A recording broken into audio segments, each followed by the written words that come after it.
But here in the lecture theatre, we're going to have another terrific kind of deep dive into some real specific work. And as you know, we're focusing very much today on what we can learn from the creative innovation and trends in the developing creative economies of the global south. So we have 3 speakers for this one. I'm going to welcome them all and tell you a bit about them as they join us. First of all, we're going to be joined by Daniar Amanaliev, who is the founder of a hugely successful series of co-working spaces for creative entrepreneurs across Kyrgyzstan. I think there are 7 now. One of them is an old Soviet-era holiday camp. Another is a beautiful purpose-built centre specifically for creative entrepreneurs anywhere in the world. And crucially, and I'm sure he'll tell us more, Kyrgyzstan has virtually no natural resources to exploit and has a very small population. About half the businesses in his working spaces are run by women, and he's a great believer in the idea that creative industries are a safe place for discussions about the arts, the empowerment of women and other issues that can be very difficult in ultra-conservative and authoritarian societies in Central Asia. So that's one of our speakers. Tita Larasati is an academic attached to the Bandung Institute of Technology in Indonesia. She's the director of the Indonesian Creative Cities Network, a tireless global advocate for community-based policies for creativity and civic well-being, a strong emphasis on play, and she is herself a talented graphic artist. And both these speakers are members of the Global Creative Economy Council. And our third panellist is John Newbigin, who is chairing the GCEC. He's on the International Steering Committee of the World Conference on Creative Economy, is a freelance contractor for the British Council, has a lot of experience in government here in the UK and for the Mayor of London as well, has been a youth worker himself and worked for David Putnam when he was still a film producer, as well as being head of corporate relations at the Channel 4. So welcome all my panellists. And so Daniel, I think you're going to start with a presentation. Do you want to sit up there? Thank you. Just to say a few words about the things we're doing in Kyrgyzstan. Well, first of all, I don't think you've been to Kyrgyzstan. I'm not going to ask you about that. But it's a country, part of the former Soviet Union, and it's a noisy neighbor in Central Asia because we've had 3 revolutions within the last 30 years, and we are now having the 6th president after our independence, compared to the 2nd president almost everywhere else in Central Asia. And well, developing creative economy in this kind of country is like growing rose in a desert, and in this case, ololo is a gardener. So we are trying to create these beautiful spaces, and these pictures are from our hubs. And we have 10 of them now, and I think they are not only a good business, but also they're very impactful in terms of developing the creative economy, and I'll tell you why. So first, we all understand that when we talk about global south and global north, the only reason for that is because there is a huge divide, and now we know that 80% of the people, of the population of the world, lives in the global south, but the global south is only producing 40% of the world's GDP. And I was thinking a lot about it, and I realized that if we look at this famous graph created by Everett Rogers 60 years ago, and he was saying that, of course, especially nowadays in the 21st century, the main value is created by innovators, which is a small part of the society. He was saying that at least 2.5% of the population in each society are potential innovators. But innovators need early adopters, people who can help them to develop the technologies, who like the technologies, who like the new things, but they don't want to take the risk, unlike innovators. So what happens in my country and in many other countries in the global south is that these innovators and early adopters prefer to leave our countries. They don't want to leave. To give you an idea, Kyrgyzstan is just 7 million population, but last year about 500,000 people applied for the green card in the US. So this is a terrible statistics for me because most of these people are the educated part of the society. So what happens then is that Global South is losing its innovators annually, and Global North gets more innovators. Then Global South imports innovation, technology, and this way, of course, this divide will only grow, the difference between Global South and Global North. So in Ololo, we are trying to create this special conditions, something like coral reefs for the innovators and early adopters. And coming here this time to London, one of the first things we did, we went to this Book of Mormons musical. And if you're laughing, I think you know what I'm talking about. And if such kind of musical was running in Kyrgyzstan, the next day all the cast would be burned alive.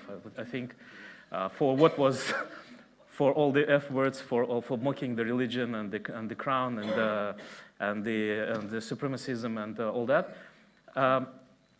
But this is exactly the atmosphere and environment we are trying to create, like small bubbles of tolerancy, of places where you can feel safe, even if you're different from other members of the society. And we started ololo 6-7 years ago, and the idea was, from the day one, we knew it would be something great, and we wanted to show examples to others that you can start from zero. So the initial capital was $150, like at that time it was about 100 pounds, and not 100,000, just 100 pounds. And the idea was that in a country like mine, it's very difficult to do like big business, but starting small is easy. And if you are courageous enough, if you're creative enough, smart enough, you can grow big from absolute zero. And this is the trend that shows how ololo was growing. And nowadays, we have 10 creative hubs. This is the largest chain of creative hubs in Central Asia. To give you an idea, the second largest hub chain consists of 3 or 4 hubs, and it's in Uzbekistan. While ololo is about 40,000 square meters, we are home for more than 500 businesses. So we don't work with large companies, we only work with small creative teams, and we believe we are helping them to grow big. And I think for the country like mine and other countries in Central Asia, creative economy is much more important, and maybe even it's important here, because for us it's the only way to create intangible products and trade with the developed world. Otherwise, the logistics is extremely expensive because we have no sea, we are a landlocked country. And so we are trying to develop this part of the economy. And because we are in the center of all the creative industries, we were able to create the Association of Creative Industries, and we were able to lobby a special tax regime for all creative industries in Kyrgyzstan. And I hope by the end of this year, the whole process will be finalized. But till now, we already have a law on Creative Industries Park, which is a special tax regime. We have changes in the tax code, and we have a few other decrees from the Cabinet of Ministers that allow creation of this regime. We just need one last step from the government. And we are good partners with the government during these 2 years. And it's only maybe in a country like mine, a small country, ambitious country, it's possible to develop and to promote and to lobby this kind of changes by uniting a small group of people, like a small percentage of the society, a weird part of society. And I think compared to anywhere else, it's a different approach to develop creative industries. In the Global South, it doesn't make sense to subsidize creative industries. The money always goes to wrong hands. So the methods that you are using in the Global North, I think they just don't work in most of the countries in the Global South, but maybe Tita will correct me. So we need different kind of approach, and this is what we invented in Kyrgyzstan. It will start working from January. Thank you. Thank you so much, Daniar.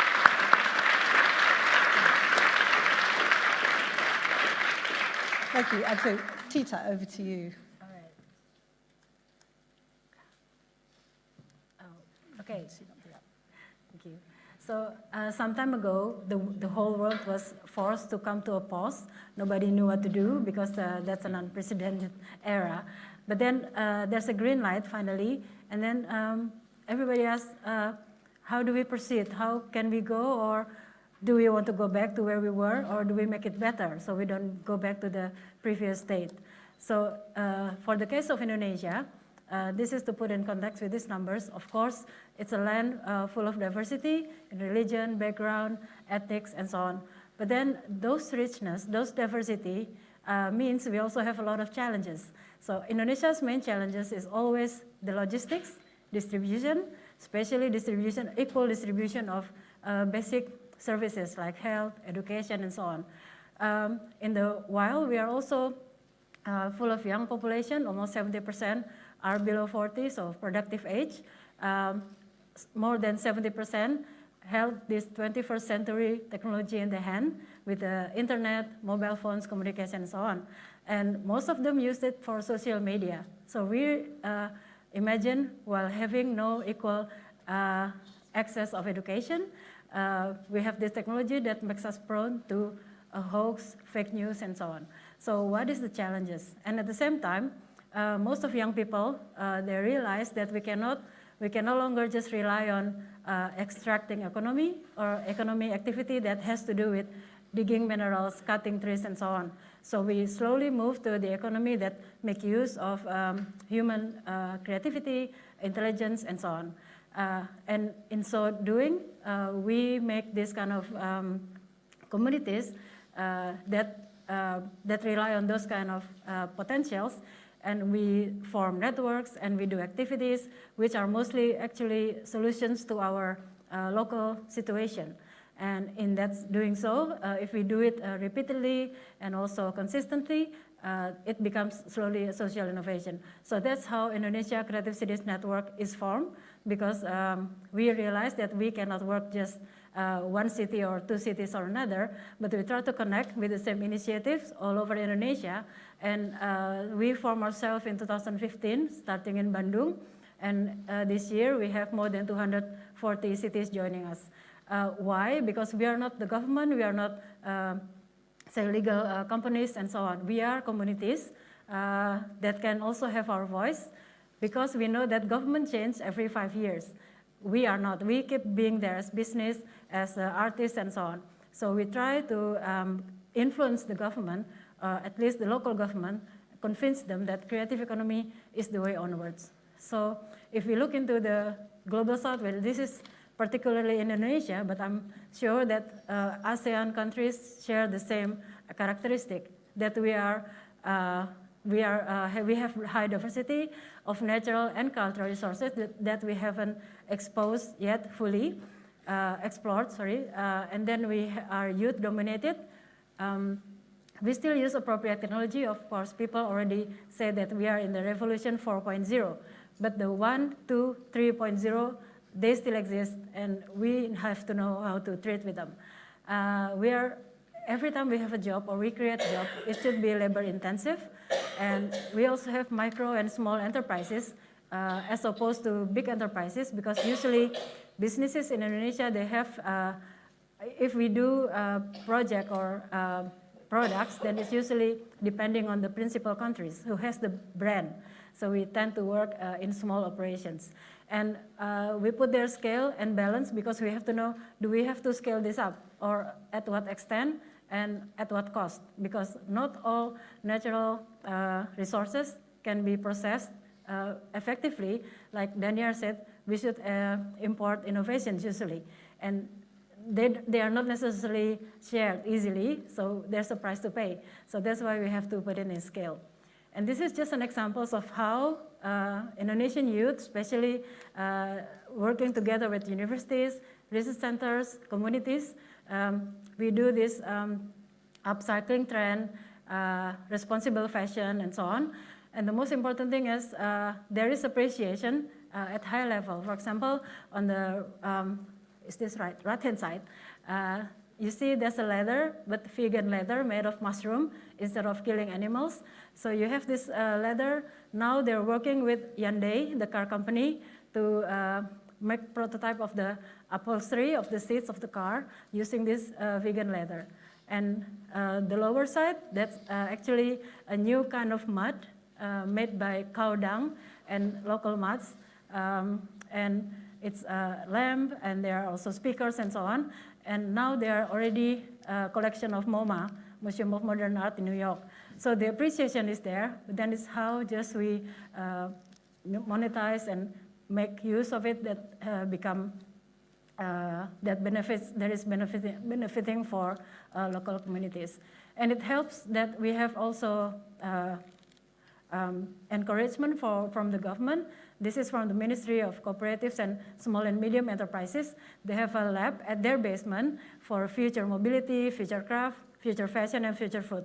Why? Because we know that SME, they don't have money to do R&D. So we do the R&D at the ministry. The SMEs can come with the new material, for example, and they ask, what can we do with this? Or how can we process this more effectively, and so on.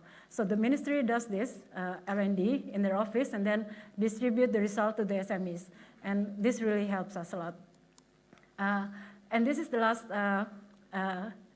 our effort to convince the government that creative economy is actually the future for us, because then we make an argument that indexing creative city or implementing creative economy at the local level, in this case cities and regencies, actually helps local governments to make decisions. And we have been doing this in West Java. West Java has 27 cities at the province. So we have been doing this for 4 years. And they really, the local government or the mayors really make use of the variables that they can improve. And at a wider level, so we've been testing and exercising what we believe as our principles and tools in some global levels. So for example, during the G20, because Indonesia hosted the G20 last year, but then before that, in 2020, we already made some policy recommendations that has to do with creative economy. And if we have creative economy put at the global level, there's hope that some attention are given to it more seriously, because otherwise, because it is a new sector, then other sectors don't want to lose their chances too, or share of the pie, because creative economy is relatively new. So as you can see, except the G20, we also give policy recommendation to the ADBI, for example, especially for ASEAN countries, and also working with the Global Creative Economy Council. We have the 11 key points for cultural and creative industries, and so on.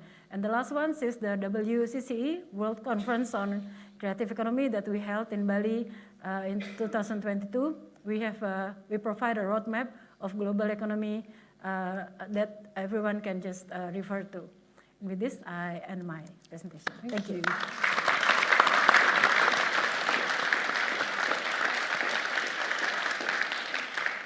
Fascinating, and particularly just from the starting point of Kyrgyzstan, as you were saying, being actually a small country, a small population, Indonesia, huge population, very diverse.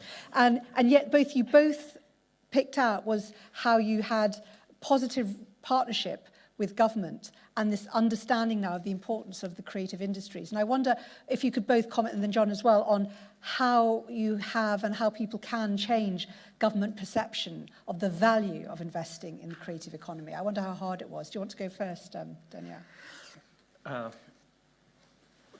We were trying to discuss this on the Central Asia level, and the whole discussion started with the British Council's Creative Central Asia Forums. There was a series of forums, and they were extremely important because that's when we heard about creative economy for the first time. And then we had discussions with the experts from different countries in Central Asia, how we can develop creative economy in our countries. And we all came to a conclusion that before we go to talk to the government, it's very important to unite within the industries. And we call it a co-petition. Like first, sometimes we are competitors. We produce maybe the same product, but at the same time, we need to learn to cooperate and collaborate. And this stage is very important. So creation of association is hugely important. We were told many times before, but when you do it, exactly you understand why it's so important. And I think it's step number one. Second, it's easier to do it in countries like ours because not much to lose, The country like mine, it just needs creative solutions. Because the traditional solutions that were tried for the last 30 years, from the Soviet Union, we have this story that agriculture is the main thing, factories, industrial production is very important. So our presidents, they love opening new factories, and but they never, applaud new startups for the moment. But so we are trying to show them, okay, if you do this, maybe you don't believe in it, but you are not losing much. And if it works, everyone will applaud you. And when you go abroad, you will not be bragging with a new factory, but you can say you have the world's best tax regime for all creative industries, and that will be intriguing for everyone, right? So we are trying, like always, to convince the government, and I think mainly because it's less to lose, and we should be experimenting. And countries like mine are a good field for experimentation, and then it can be transferred to other countries. Like in Africa, I think they can use the same approach that we used. Fantastic. Tita. Yeah, there are two ways, I think, because one way we tried, and it's a novelty that we did it, just have one of our community initiative person or leader became the part of the government itself. And he succeeded to become a mayor, and then he became a governor, that he supports the creative economy because he understands. But then the other way is to convince the government through data and measurement. That's why the Creative City Index is important for us. And in that way, we help the government making, special creative economy bill for certain cities or provinces. And that has been happening since the creative economy nomenclature came to Indonesia in about the year 2010. 2010, we have the first Ministry of Tourism and Creative Economy. So once the word is there, then it has to be structured. So, and nobody knows what to do yet because nobody knew what creative economy was. I was in a part who had to do the research of developing creative economy, which I didn't know yet what that was. So that happens from top down and from the bottom up. So from the bottom up, we do the indexing to help the government decide. And from the top down, they have the nomenclature anyway, so they have to make the structure for it. Hope in the end they meet. Meet in the middle Yes. somewhere. Yeah. John. Well, one of the things that seems to me intriguing is that practically every government in the world now wants to have a creative industry strategy, even if there's no real agreement about what that is. And it seems to me that one of the interesting things, the sort of academic discourse is still very much driven in the global north, but actually the interesting stuff that's going on is much more in the global south, and so much of it is about sustainability, and not just environmental, but social and cultural and economic sustainability. So Daniar's point about kind of brain drain from Kyrgyzstan, that's true of so many countries in the global south. And the Minister of Culture in Azerbaijan, so we're doing some work there last year, and he said we've got to stop investing in black gold because it's a completely oil-dependent economy, and start investing in human gold. And I think that message is really kind of sunk into so many governments that they've got to do something about opportunities for young people. But I also think that in the global south there is a much closer connection between creative thinking and sustainability, partly because it's environmental and climate change issues, but also social sustainability and cultural sustainability. So Indonesia, a classic example where kind of food and gastronomy is one of the kind of core issues for the creative economy because it's about traditional cultures and cultural heritage. And the guy running the statistics office in Chile said to me, we've got to get into food, thinking about our food as a cultural industry and a creative industry here, because otherwise our kids are going to wind up eating nothing but Subway and KFC and McDonald's. Mm-hmm. So there's a different kind of dimension to it.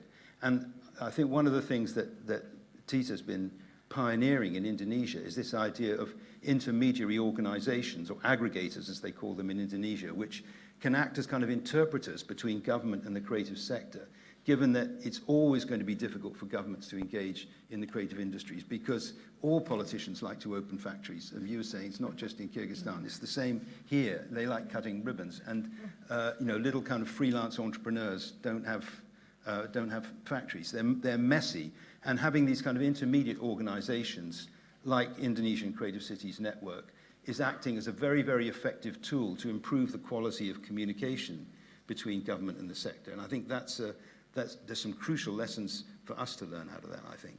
The other side of the equation is public opinion, and both your presentations gave a bit of an insight into cultures that have many traditional aspects. There's also, I think it's fair to say, there's always an element of tension with the government and a religious framework. And I wonder what your thoughts are on the work that you're doing and the potential for, I mean, you gave the example of 500,000 people in Kyrgyzstan, and the most educated seeking green cards. What's the win for them, and how far are you winning them over into thinking that no, staying and being part of the creative industries is a viable future? You know, even in the country, like completely failed state, not like mine, but any failed state, if people want to have a hope, and people want to even if they are not optimistic, they want to see someone who is optimistic about the future, and who believes that there is a chance that, okay, our country nowadays, if you compare my country with Great Britain, for example, GDP per capita is maybe 30 times lower. And kids don't want to live in the country. You know, all the kids, when you go to school, to university, and you say, who wants to leave the country after graduation? Almost everyone raises his hand. Maybe not everyone will succeed, but people don't want to stay. And it's sad, but at the same time, you know, people need this good news, and I don't think there is a potential for good news in other areas.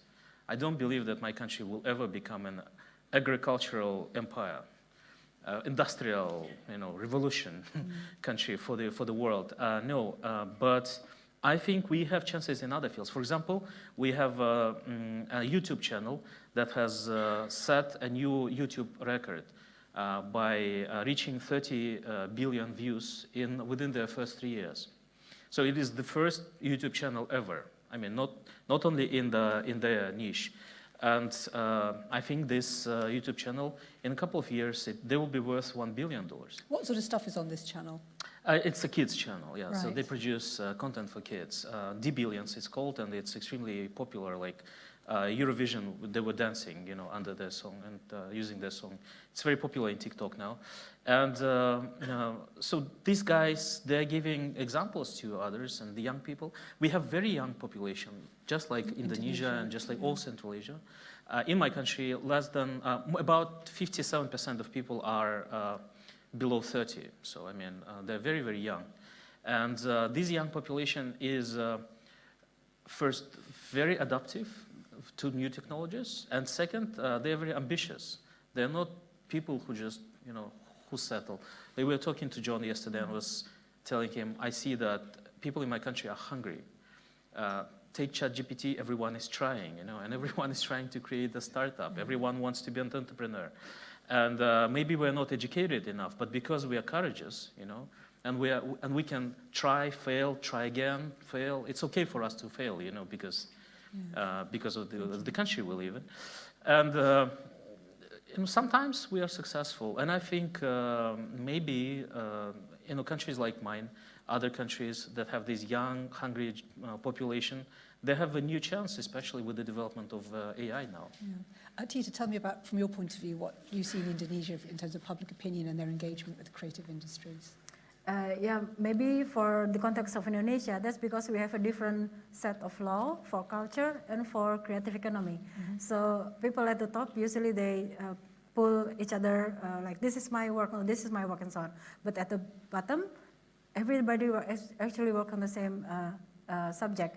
So, but recently it got better because then we try to work together between the culture law and the creative economy law. That actually we play some parts in some stage of the creative creation. And participatory wise, yeah, a lot of local people also join us because most of our work actually needs the local people to take part because otherwise it won't work. So that's why ICCN created like 10 principles of creative economy. We have 11 ways of implementing them, and that's what we are measuring in this index. Thank you. John, your thoughts on this issue? Well, I think the point that Dan was making, digital tech is incredibly important in part of this kind of sustainability story. And I thought that little presentation about Bangladesh, that actually, it's, you know, in a way, it's kind of, it's a producer country because it's seen as a, you know, it's cheap wages, not much in the way of kind of labor regulation, etc. But also, they are absolutely pioneering what's happening technologically. And I think that's going on as well a lot more in the global south. As you were saying, that for kids, the opportunities to use digital technology to transform their opportunities And I mean, I'd say most of the businesses in your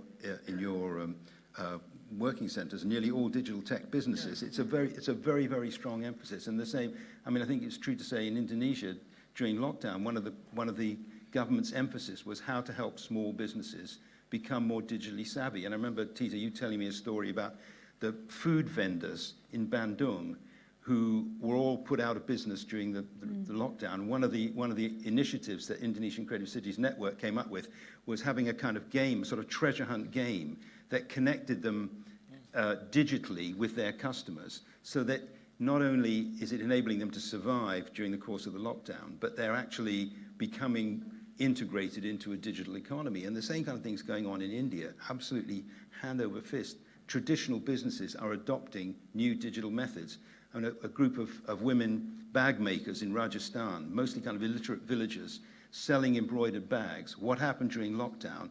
Working with a cooperative, one of these kind of intermediary organizations, they hit on this great idea of running online courses to teach people in America how to make the bags themselves. Now they're running a much more profitable business, which is teaching other people to make the bags that they used to make themselves.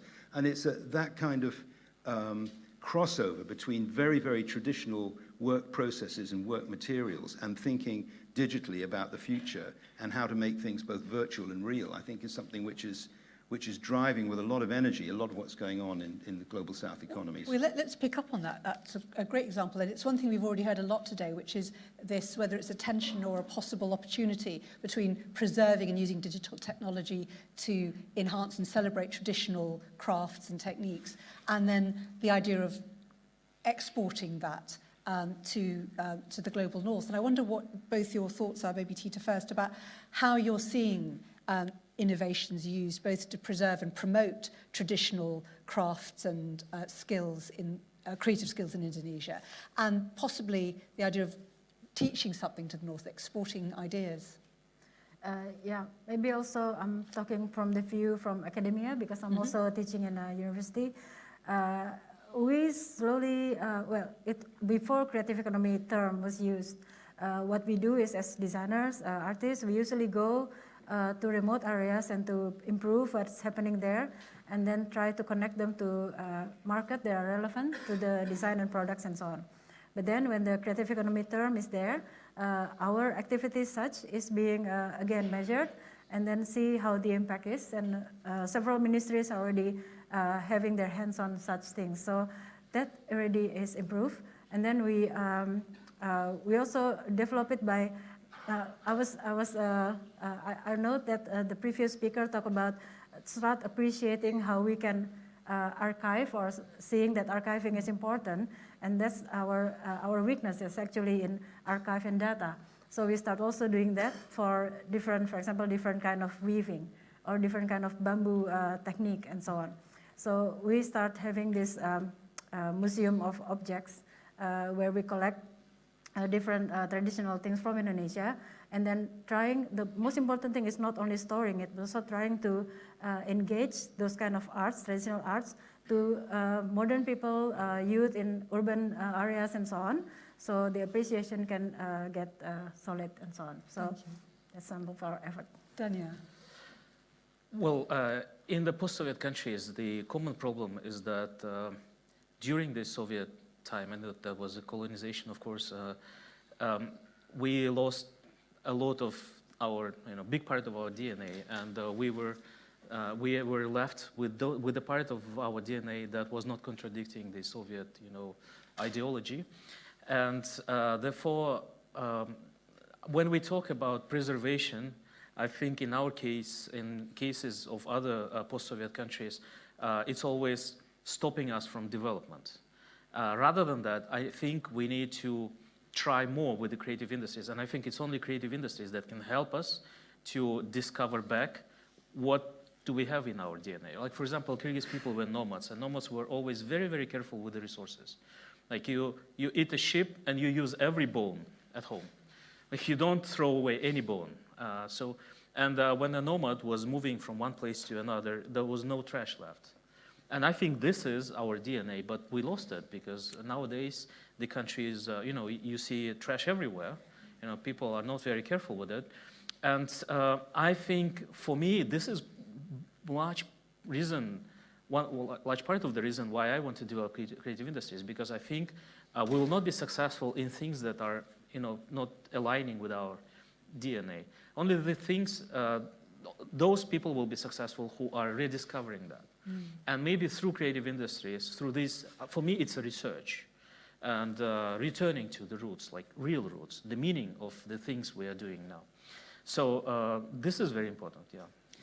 It's so interesting what you said about the kind of culture of nomadic culture, because we talk a lot about digital nomads now. Yeah. And I have a kind of double question, which is, I wanted to ask about the importance of physical creative hubs and why they matter, especially at a time where we know throughout the global north that so often being in the creative industries is associated with a precarious freelance existence. And certainly in Britain, we talk a lot about how you have to have a certain affluent family background to afford to be able to go into the creative industry. So maybe talk a bit about the importance of physical creative hubs and the challenge of a career given the precarious nature of the creative industries. Maybe Daniar first and then Tita and then John. Well, in Ololo, we position ourselves as a creative hub for digital nomads, first of all.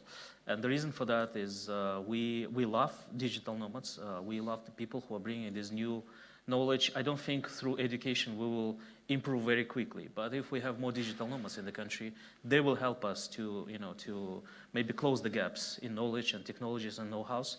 And digital nomads are about 40-50 million people now, but in 10 years' time, with the speed of growth that we see now, they might reach 1 billion.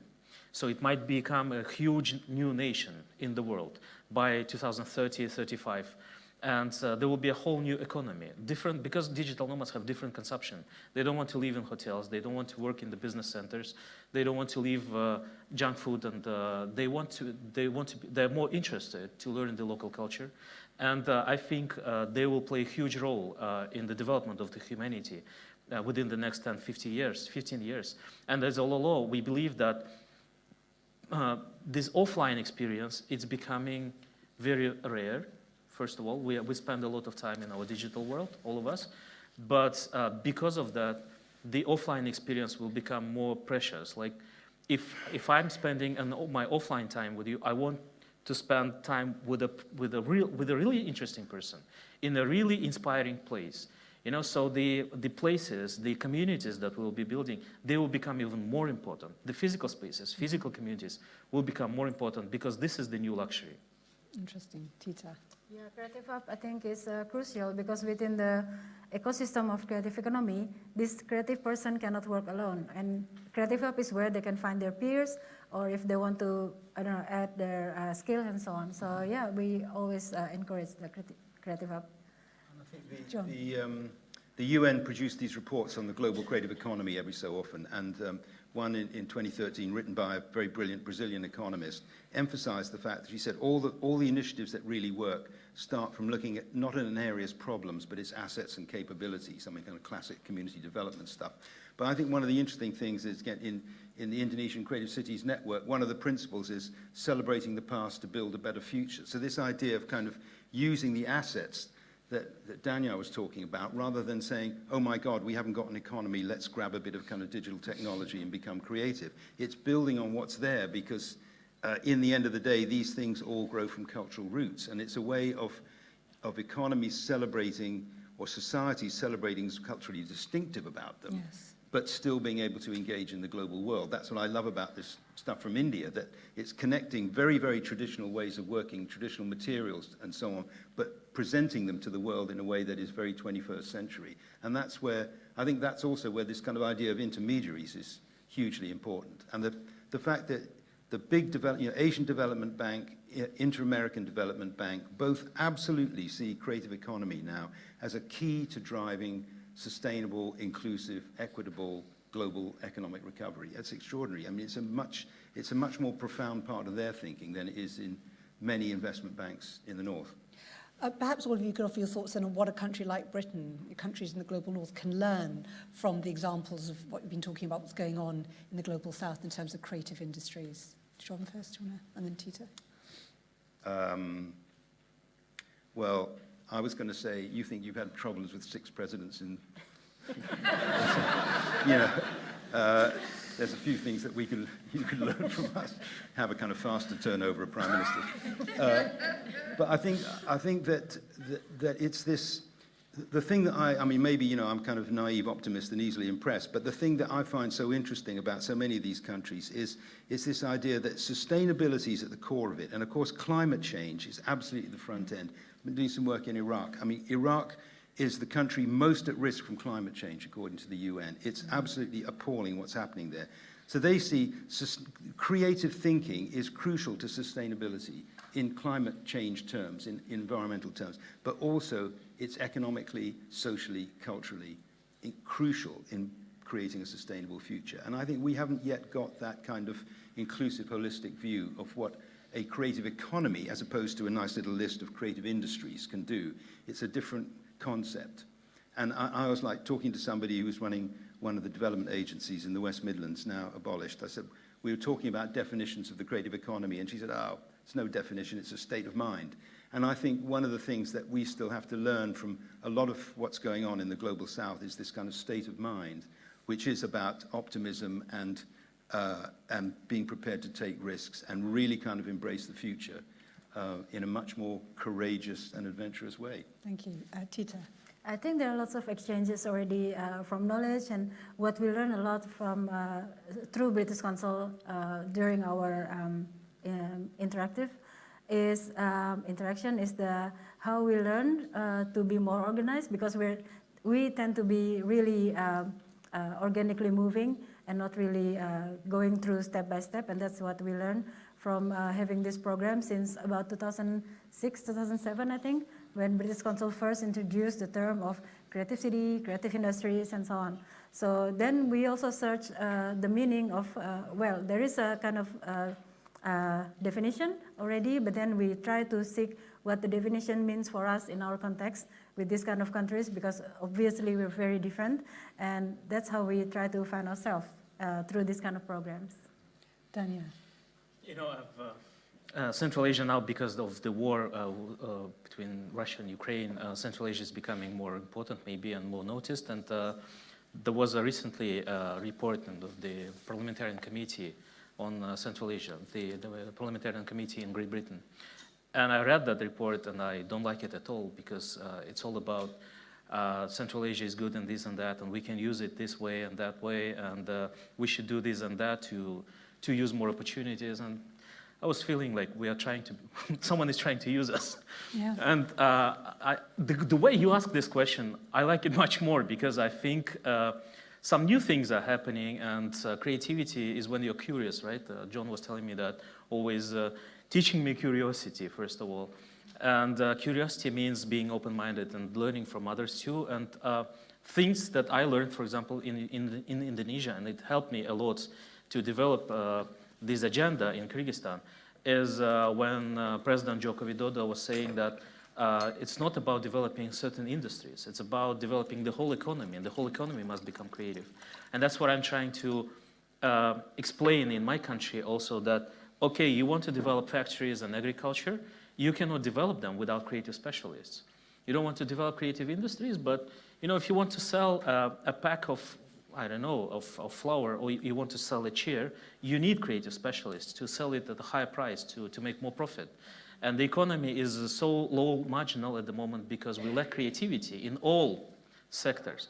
So John explained me that if he could return 30 years back, he would be saying, he would be talking not about creative industries, but about creative economy, right?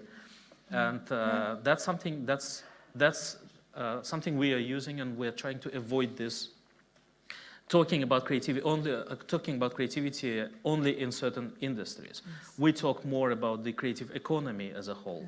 Yeah. And we are saying, okay, we need this creative industries park just to get more creative specialists in the country, and this way the whole economy will win from it. And I think this kind of approach could be also useful in other parts of the world. It absolutely could. What an outstanding session. Daniar, Tita, John, thank you all so much. Is that brilliant?